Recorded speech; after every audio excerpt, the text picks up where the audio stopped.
மகா மாரியம்மனே போற்றி போற்றி. இன்றைய உரையில் நாம் பார்க்க இருக்கும் மாரியம்மன் ஆலயம் வீரசிங்கம்பேட்டை மாரியம்மன்.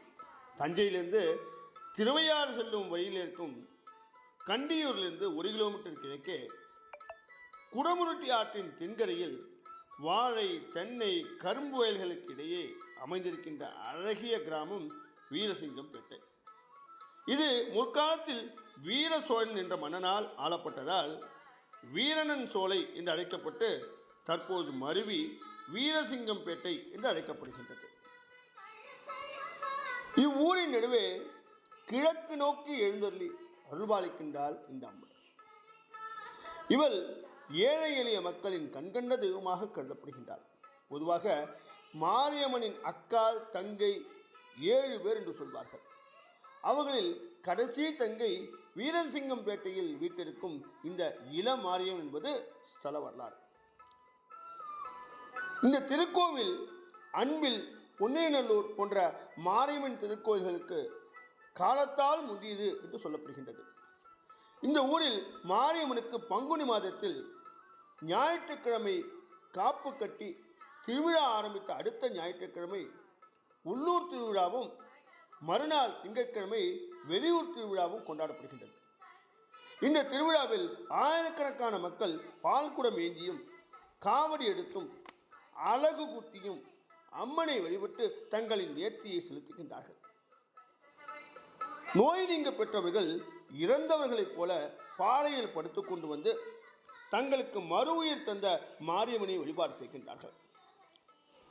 அம்மை நோய் என்பதை வெம்மையால் ஏற்படும் நோய் என்றாலும் மக்கள் இதை மாரியம்மனின் திருவிளையாடல் என்றே கருதி மருத்துவரிடம் செல்லாமல் கோவிலுக்கு வந்து சில நாட்கள் தங்கி அம்மன் பிரசாதத்தை உண்டு நோய் நீங்கி திரும்ப செல்வது இன்றும் தொடர்கின்றது. நோய் நீங்க பெற்றவர்கள் திருவிழாவின் போது கோவிலுக்கு வந்து முடியிறக்கி மாவிளக்கு போட்டு துள்ளுமாவு நிவேதனம் செய்து அம்மனுக்கு தங்களின் நன்றிக்கடனை செலுத்துகின்றார்கள். எத்தனையோ தீராத வழக்குகளும் குடும்ப பிரச்சனைகளும் இந்த அம்மனின் அருளால் கதிரவனின் ஒளிபட்ட பணி போல மறைந்திருக்கின்றன. இந்த பகுதி மக்கள் தங்கள் திருமணம் எங்கு நடந்தாலும் இங்கு வந்து அம்மனை வழிபட்ட பின்னரே தங்களுடைய இல்வாழ்க்கையை தொடங்குகின்றார்கள்.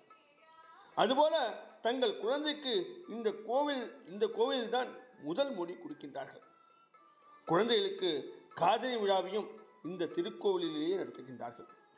அது மட்டும் இல்லாமல் இந்த ஊர் வழி செல்லும் பஸ் பயணிகளும் வாகன ஓட்டுநர்களும் இந்த திருக்கோவிலில் இறங்கி வழிபட்டு காணிக்கை செலுத்திய பின்னரே தங்கள் பயணத்தை தொடர்கின்றார்கள். அப்பேற்பட்ட பிரசித்தியான ஆலயம் இந்த ஆலயம்.